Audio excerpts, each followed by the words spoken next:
visit to this hen-house, and we'll take away 8 chickens.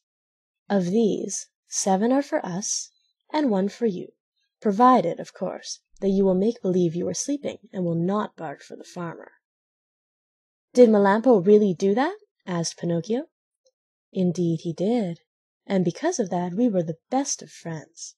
Sleep away peacefully, and remember that before we go, we shall leave you a nice fat chicken all ready for your breakfast in the morning. Is that understood?" "Even too well," answered Pinocchio, and shaking his head in a threatening manner, he seemed to say, "We'll talk this over in a few minutes, my friends." As soon as the 4 weasels had talked things over, they went straight to the chicken coop, which stood close to the doghouse.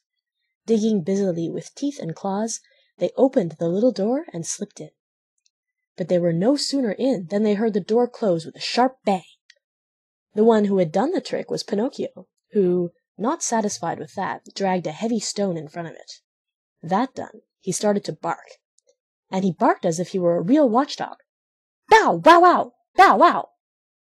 The farmer heard the loud barks and jumped out of bed. Taking his gun, he leaped to the window and shouted, "What's the matter?" "The thieves are here," answered Pinocchio.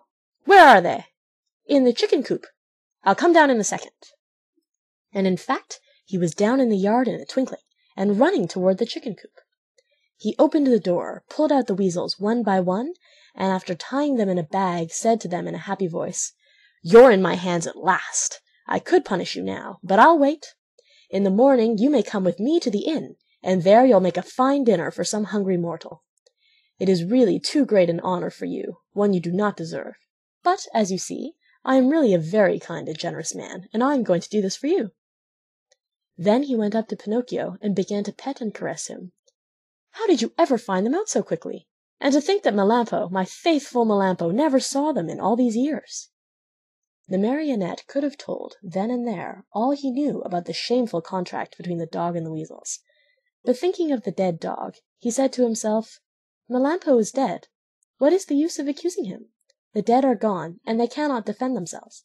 The best thing to do is to leave them in peace." "Were you awake or asleep when they came?" continued the farmer. "I was asleep," answered Pinocchio, "but they awakened me with their whisperings. One of them even came to the door of the doghouse and said to me, 'If you promise not to bark, we will make you a present of one of the chickens for your breakfast.' Did you hear that? They had the audacity to make such a proposition as that to me. For you must know that though I am a very wicked Marionette, full of faults, still I never have been, nor ever shall be, bribed." "Fine boy!" cried the farmer, slapping him on the shoulder in a friendly way. "You ought to be proud of yourself. And to show you what I think of you, you are free from this instant." And he slipped the dog collar from his neck. End of chapter 22.